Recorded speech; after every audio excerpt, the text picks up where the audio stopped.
Welcome to ETMA Tech Talk, the podcast that unveils forces shaping the future of tech. In each episode, we bring together visionary leaders, forward-thinking innovators, and game-changing experts who are transforming the enterprise tech landscape. Listen to insider perspectives, dive into bold stories of digital transformation and strategic breakthroughs. Here is your host, ETMA's Managing Director, Joe Basili. Today, we speak with Chris Samaras, founder and CEO of ConnectUs Corporation, a company that powers the mobility backbone for over 4,200 organizations. If your organization has ever shipped hundreds or thousands of tablets for field service teams, deployed smartphones or have a hybrid workforce, or scrambled to get IoT devices into the field, you should listen to this podcast. Chris has steered ConnectUs Corporation, which is headquartered in King of Prussia, Pennsylvania, from a startup to a trusted partner, delivering managed mobility services at scale. With a background in marketing, information systems, and a wide-ranging operational roles, from earlier ventures to working in consumer electronics and business consulting, Chris brings a uniquely broad perspective on how mobility, logistics, and enterprise technology all converge. Outside the warehouse, Chris maintains a sharp sense of humor and an entrepreneurial spirit. Chris and his team at ConnectUs have shipped more than 3 million mobile devices and supported clients across dozens of industries, from healthcare to education to public sector. Their promise: take the burden of deployment, logistics, device staging, and MDM off your plate so you can focus on core areas. Today, we will explore real-world examples, scaling up fleets for healthcare, telemedicine, ramping device deployments for public sector, mission-critical devices supporting MVNOs, MSPs, and outfielding field service technicians for HVAC giants. In this podcast, you're going to gain insights to simplify your next large-scale mobile rollout, mitigate risk, and reduce hidden costs. Welcome, Chris. Tell us a little bit about your firm and the specialty areas. ConnectUs helps enterprise organizations and fast-growing companies take the complexity out of managing mobile devices at scale. We become an extension to an organization's IT team, handling everything across the device lifecycle. Think about sourcing, staging, kitting, MDM configuration, logistics, deployment, support, and the buyback. So our customers don't have to tie up their internal people resources or capital, and then they can focus on core mission and growth objectives instead. We work a lot with industries like healthcare, transportation, construction, and service-based businesses where devices are mission critical to daily operation. Our focus is simple: make devices arrive fully configured, ready to use on day one, while saving customers time, money, and operational headache. At the end of the day, ConnectUs exists to remove friction, accelerate growth, and let our customers focus on what they do best, which is rarely mobility. If you take a look at our logo, it sums up what we do. The hardware is at the core, and the dots represent all the other components that need to be connected in order to get a device from concept to end user. Our specialty is managing the entire mobile device lifecycle end to end, but where we really stand out is how flexible and tailored our approach is. Every customer uses devices differently, so we don't believe in one-size-fits-all solutions. We design deployments, configurations, and workflows around how the business actually operates. Another big differentiator for us is in certified pre-owned devices. We use CPO to help customers dramatically reduce costs, often 30% or more, without sacrificing performance or security. And that opens the door for faster rollouts, better ROI, and smarter refresh cycles. When you combine that with our staging, kitting, MDM expertise, logistics, buyback programs, customers get a partner that removes complexity, saves time and money, and scales as they grow. Those are just a few ways that we separate ourselves. We're intentional about where we focus. We work primarily with organizations that depend on mobile devices to run their day-to-day operations. It includes healthcare, transportation, logistics, construction, field services, education, and other service-driven industries. These are environments where devices aren't a nice to have, they're mission critical.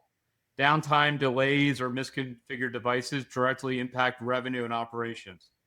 We also tend to work best with mid-market organizations with $100 million to $2.5 billion in revenue And companies that are scaling quickly or managing large distributed teams, those organizations usually feel the pain of deploying and supporting devices at scale. So they more appreciate the value we can bring to the table. And that's where our lifecycle approach really shines. Many organizations underestimate the complexity, the people resources required, and all the moving pieces behind those large scale mobile deployments.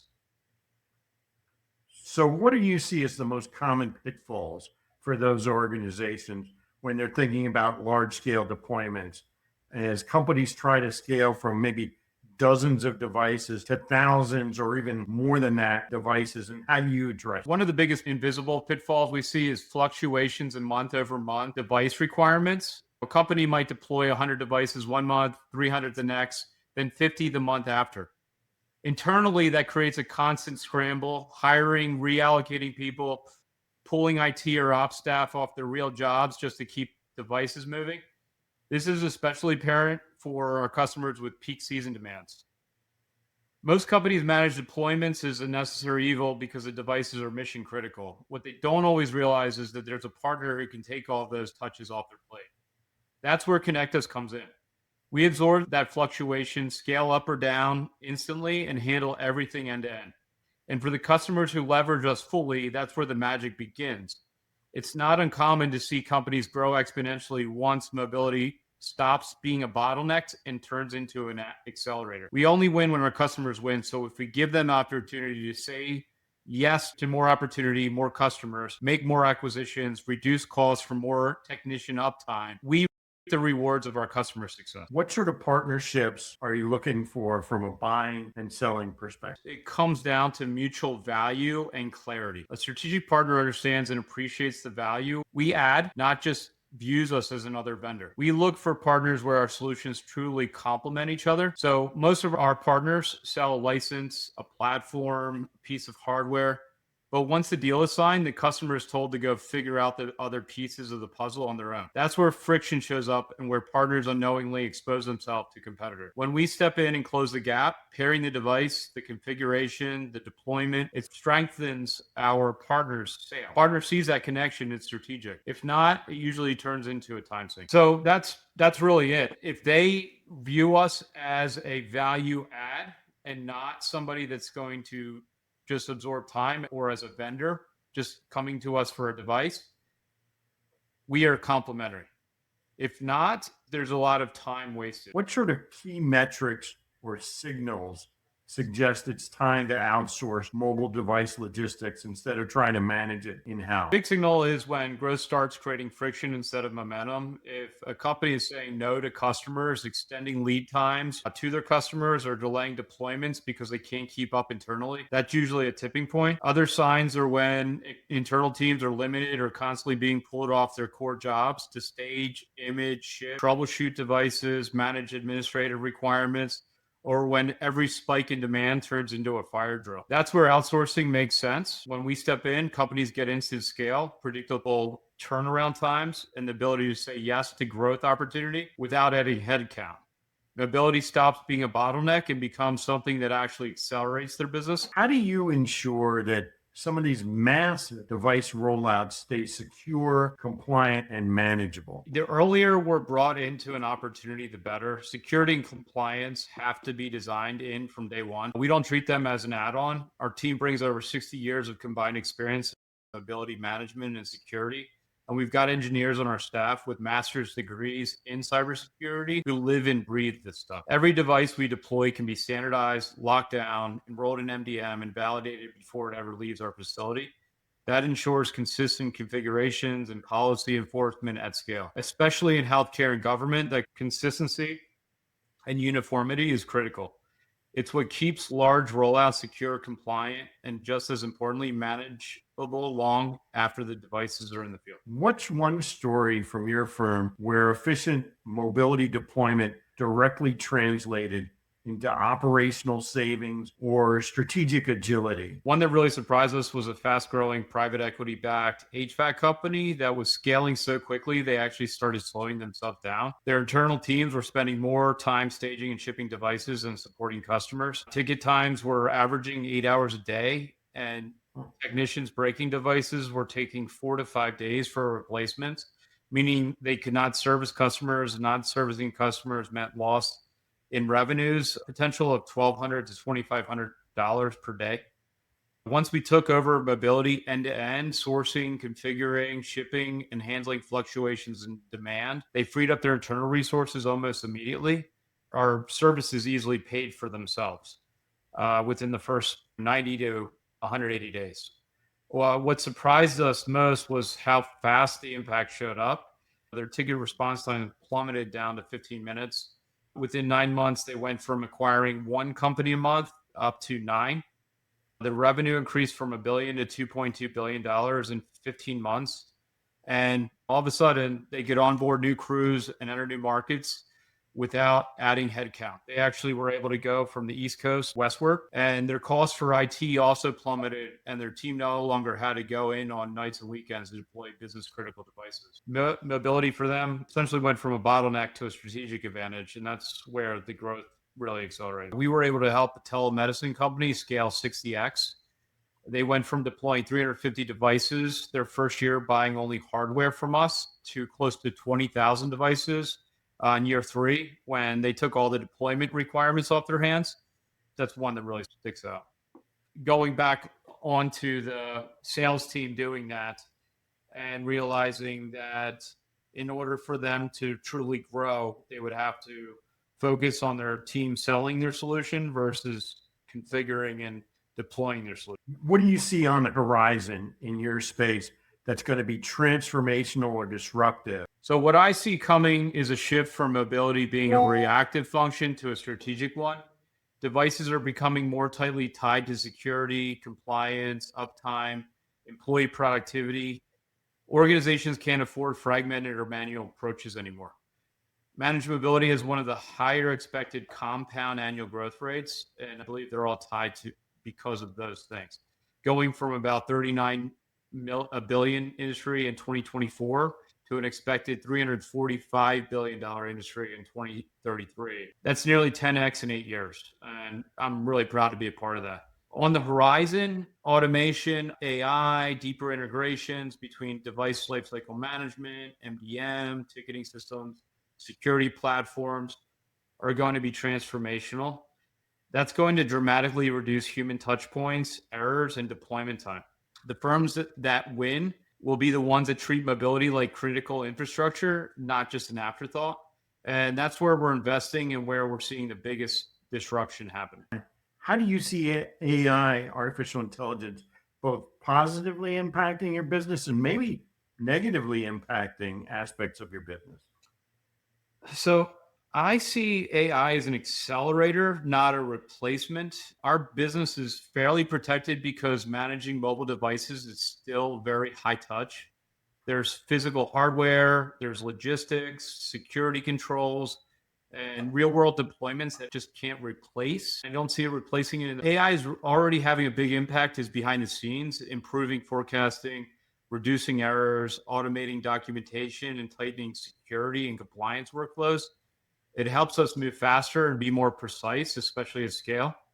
So while the human element will always be critical in what we do, AI allows our teams to focus less on manual work and more on designing better, more reliable mobility solutions for our customers. So we've already talked about a couple client projects, but have you had any projects this year that where you were really on the cutting edge in terms of something that was really innovative or exciting that you implemented?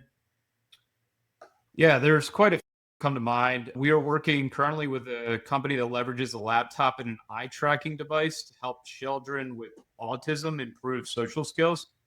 We've helped them create a bundled solution that has been cost effective and allows them to focus on their core mission and growth, which is working with hospital systems and caregivers to get their idea, their concept into deployment stage. And another really cool project I am proud to be part of is with a company that builds wearable headset style vision devices that help people with low vision or vision impairment from macular degeneration, diabetic, retinopathy, see more clearly. They use a smartphone with a virtual reality device and along with software to magnify, enhance, contrast, optimize images. So visually impaired users can read, watch TV, see faces, and navigate daily life more independently. We help by taking all the configuration and deployment requirements off their hands so they can go to market faster. Tell us something memorable about your firm. I think it's important to go back to the beginning, how it all started. Originally got my footing in mobile devices after my mom dropped her otherwise indestructible Nokia phone in the sink one day. Fast forward years after selling on e-com platforms like eBay and Amazon, I got a call from a carrier rep on a Tuesday asking me for 500 BlackBerry devices. This was back in 2014. I will never forget it. The guy's name was Kevin, called me around 2 p.m. on a Tuesday, telling me he had been looking everywhere for 6 weeks for the BlackBerries and nobody else was able to deliver. And that along the way, my name had come up several times.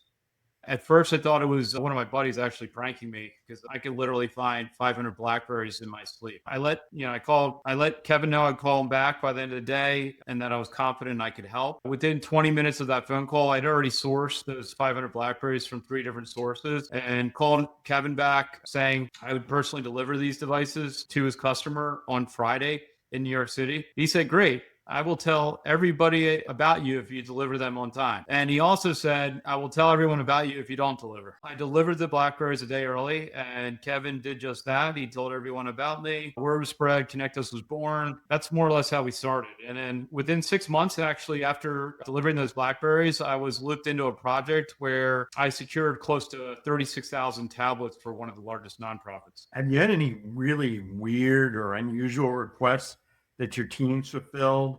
And actually, what did that moment teach you about flexibility in the enterprise mobility services space? Yeah, so during COVID, it was a crazy time. A lot of 20-hour workdays, and I'm not exaggerating that. For 4 months straight, I was nonstop. We shipped over 400,000 hotspots to kids learning from home. During that time, we got a request specific religious community that needed a large quantity lockdown device. It happened to be a flip phone. They needed almost 20,000 of them. And we were able to turn them around in less than 2 for the customer. Something like it's not something you get every day. We were able to deliver. So if I gave you a billboard in Times Square and I said, distill and condense your message, what would that billboard say about ConnectUs? Mobility that fuels growth, not friction. With a £, mobility better. Are there any early life experiences or people that set you on the path that you're on now, or things that you did growing up that resemble what you do now? At 8 years old, I started my first entrepreneurial venture. I lived in Bucks County, Pennsylvania, and they expanded the neighborhood to include a golf course with a bunch of, when I was around 6 years old. I was 8 years old, the woods one day near the golf course and noticed that there was hundreds of golf balls in the woods. To my dad and said, "Hey, can I try selling these back to the golfers with sodas set up?" And he's like, "Yeah, sure. Ask your mom." So I did just that. I set up a stand and sold those golf balls pretty quickly and realized by the time I was 10, I opened up another and I went to school for MSIS, Management Science for Information Systems, and just realized that not everyone thinks, how do you make things more efficiently? How do you utilize different systems to enable growth? And that really stuck with me. I went into pharma shortly for a short stint out of school and just realized every time something went generic, I was interviewing for another job. And in a year and a half, I was on 3 different brand teams and just realized that it had to be a different way. And that loops back to my mom dropped her phone into the sink one day. And here we are today. I love learning and consume as many books as time allows on business, leadership, philosophy, growth mindset, fatherhood. I'm a lifelong learner. If I had to choose one really change how I lead, it's probably The Road Less Stupid by Keith Cunningham. The core idea is that most business problems aren't people or effort problems. They're thinking problems in the way you approach things. Instead of reacting or working harder, it taught me to slow down and ask better questions before making decisions. Today, I apply that by forcing clarity before taking action, whether it's hiring, partnerships. If we're stuck, the answer usually isn't more hustle, it's better thinking. It has helped us avoid expensive mistakes and scale more intentionally. Yeah, so I got started in the industry selling devices on eBay and Amazon back in 2006. When you're only selling a device, you quickly learn that you constantly have to sell more just to say sustainable. What I didn't realize back then was how underestimated mobility really is and how big the impact can be when it's done right. Early on, I had no idea how much actually goes into getting a device from concept into the hands of an end user. What I've learned along the way is that mobility sits right at the intersection of operations, security, growth enablement. When it's done correctly, the device itself becomes a catalyst for that growth. The real opportunity shows up in the operational drag that happens when devices are managed in-house without the right systems or scale. Again, people do it as a necessary evil. They don't do it. They do it because they have to. And removing that friction, companies move faster and grow with more speed. If I'd known all that earlier, I would have leaned into lifecycle first, partner-driven model much sooner. And honestly, one more thing I've learned that simply doing what you say you're going to do is a real differentiator. It's surprising how it actually is. A lot of people say they can do something, they just don't deliver. The most underrated skill is probably the ability to translate complexity into clarity. In enterprise ecosystems, you're dealing with carriers, OEMs, security teams, software vendors, all speaking completely different languages. The leaders who win are the ones who can simplify that complexity, set clear expectations, and actually follow through. It's less about knowing every technical detail and more about alignment, execution, and trust. When teams understand what's happening, why it matters, and who owns what, things move faster and fewer things break. I tell my younger self to be more patient and play the long game. Not everything has to pay off immediately, and the biggest wins usually come later than you expect. I'd also say don't confuse being busy with making progress. Focus on building real relationships, doing quality work, and following through. Small successes compound over time. And finally, trust your instincts sooner. You probably know more than you think, even when it doesn't feel that way. What surprised me most is that I didn't win by chasing one big bet or flashy shortcut. My career came about doing the fundamentals really well over and over again, and success is compounded over time. I started selling individual devices, and I never would have guessed that the real opportunity would be in building systems, teams, and long-term partnerships around them. I think my younger self would be surprised to see that patience, consistency, saying no to short-term wins ended up being what created some of the bigger opportunities. We've come a long way, shipping over 3 million devices, helping some of the larger companies that we have scale. So I consider myself a life hacker. Anything that's going to save me time, I'm all in. Time is really that finite resource. I'd love to spend more time with family, friends, other things. So, but if I had to pick one, it would either be between my AI note taker that recaps key takeaways and action items that I can easily refer back to while staying present on meetings, or one that's not expected is probably my Gmail filters. I use Gmail filters and plugins to reduce the noise for email. I have over 3,000 email filters set up, and I still unsubscribe nonstop to emails, but the filters themselves probably save me. I'd compare managing IT expenses to grocery shopping for a big family. I have 3 kids, so if you don't plan ahead, track what you already have and buy intelligently, costs spiral fast and you end up with waste. Comparing that to mobility is the same way. Devices, plans, upgrades, replacements, compliant, it adds up quietly. And while companies take a disciplined lifecycle based approach, like shopping with a list and buying in bulk where it makes sense, they save money, reduce chaos, avoid unnecessary surprises. So outside of work, I'm most passionate about spending time with my wife and kids, ideally outdoors, hiking, being active, anything that keeps us moving. I'm definitely not sit on the beach all day type of guy. Biking is a big one for me. Mountain biking, road biking, you name it. I just love getting out and exploring. And that probably ties into travel. Also, I've been lucky enough to visit over 40 countries, and I really enjoy immersing myself in different cultures, history, new experiences. There's food. Everyone eats, but there's a massive difference, in my opinion, to an okay meal and a truly great one. That was great. Chris, how can people learn more about ConnectUs? Yeah, so check out our website, www.connectuscorp.com, or also follow us on LinkedIn. We post daily on LinkedIn, different use cases and various updates about the company. ETMA Tech Talk podcast requires more than a conversation. It takes research, collective wisdom, and action. If today's episode resonated with you, we'd love to hear your insights. Join the conversation and help us shape the future together. We'll be back with more stories, strategies, and real-world solutions from the market's top problem solvers, making a difference for everyone. In the meantime, be sure to subscribe, rate, write a review, and share it with someone you think would benefit from it too. Thanks for listening, and see you on the next episode.